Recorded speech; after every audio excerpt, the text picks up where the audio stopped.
పాక్ ఆఫ్ఘన్ బార్డర్లో యుద్ధ వాతావరణం కనిపిస్తోంది. దాయాది దేశం పాక్తో ఆఫ్ఘనిస్తాన్ పోరాడుతోంది. ఇరు దేశాల మధ్య ఘర్షణలు మిన్నంటాయి. పాక్కు చెందిన ఆర్మీ పోస్టులను తాలిబాన్ ఇస్లామిక్ ఎమిరేట్స్ ఫోర్సెస్ స్వాధీనం చేసుకుందని ఆఫ్ఘన్ డిఫెన్స్ మినిస్ట్రీ వెల్లడించింది. ఇక కూనార్, హెల్మండ్ ప్రావిన్స్లో 2 పాక్ పోస్టులను సైతం ధ్వంసం చేసినట్లు సమాచారం. ఇటీవల కాబూల్పై పాక్ వైమానిక దాడులు జరిపింది. ఈ నేపథ్యంలో తాజాగా ఆఫ్ఘనిస్తాన్, పాకిస్తాన్ మధ్య ఘర్షణలు తారాస్థాయికి చేరాయి. దీంతో పాక్ ఆఫ్ఘన్ సరిహద్దుల్లో యుద్ధ వాతావరణం నెలకొంది.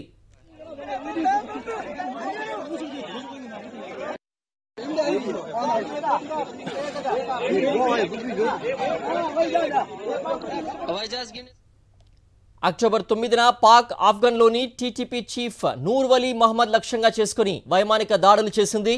అక్టోబర్ 11న నంగరహరా, పునారా ప్రావిన్స్లో పాక్ సైనిక పోస్టులపై ఆఫ్ఘన్ దాడులు ప్రారంభించింది. ఇక పాక్కు చెందిన పలు పోస్టులను ధ్వంసం చేస్తూ వచ్చింది. అప్పటి నుంచి ఆఫ్ఘన్ సరిహద్దు దళాలు, పాక్ దళాల మధ్య ఘర్షణలు ఇంకా కొనసాగుతున్నాయి. దీనికి సంబంధించిన వీడియోలు సోషల్ మీడియాలో వైరల్ అవుతున్నాయి. అయితే ఈ ఘర్షణలో 12 మంది పాకిస్తాన్ సైనికులు మరణించారని, మరికొందరు తీవ్రంగా గాయపడ్డట్లు తెలుస్తోంది.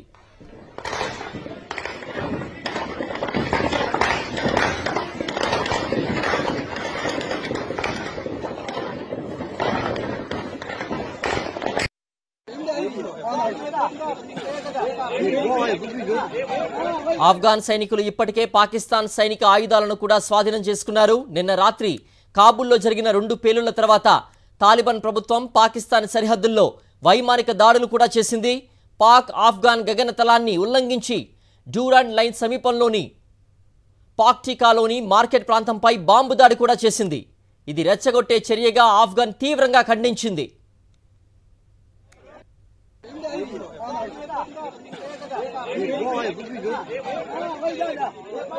हवाई जहाज गिरने से यहाँ पे लगभग 15 फीट तक गहरा गड्ढा हो चुका है. ఇదిలా ఉండగా తాలిబాన్ ప్రభుత్వ విదేశాంగ శాఖ మంత్రి అమీర్ ఖాన్ ముత్తాకి ప్రస్తుతం 8 రోజుల పర్యటనలో భాగంగా భారత్లో పర్యటిస్తున్నారు. ఈ సమయంలో ఈ వైమానిక దాడులు నిర్వహించారు. దీనిపై ముత్తాకి మాట్లాడుతూ ఆఫ్ఘన్ ధైర్యాన్ని పరీక్షించకూడదు, భారత్ పాక్ రెండింటితోనూ మేము మంచి సంబంధాలు కోరుకుంటున్నాం, ఏకపక్షం ఉండదు అంటూ ఆయన చెప్పుకొచ్చారు. ఇంతలోనే ఇలా ఆఫ్ఘనిస్తాన్, పాకిస్తాన్ మధ్య దాడులు జరగడం ప్రారంభమయ్యాయి. పాక్ ఆఫ్ఘన్ బోర్డర్ టెన్షన్పై సౌదీ, ఖతార్ దేశాలు ఆందోళన వ్యక్తం చేశాయి. 2 దేశాలు సంయమనం పాటించాలని పిలుపునిచ్చాయి. हवाई जहाज गिरने से यहाँ पे लगभग 15 फीट तक गहरा गड्ढा हो चुका है.